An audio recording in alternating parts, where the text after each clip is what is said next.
যেনে এজোপা পুৰণি গছ নিজৰ জোৰত সদায় শক্তিশালী হৈ থাকে, সেইদৰে আপোনালোকৰ সম্পৰ্ক সময়ৰ সৈতে অধিক দৃঢ় হৈ থাকক।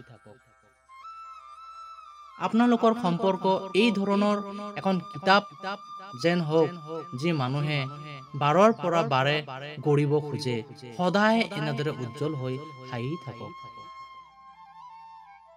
আপোনালোকৰ সংঘৰ প্ৰতিটো যাত্ৰা আৰু প্ৰতিটো কাহিনী ভাল পোৱাৰ এটা নতুন সংজ্ঞা গঢ়ি তোলে।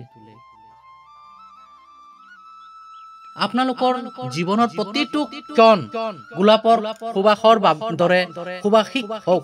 প্ৰতিটো দিন ভাল পোৱাৰ এখন নতুন কাহিনী লিখিবলৈ চেষ্টা কৰক।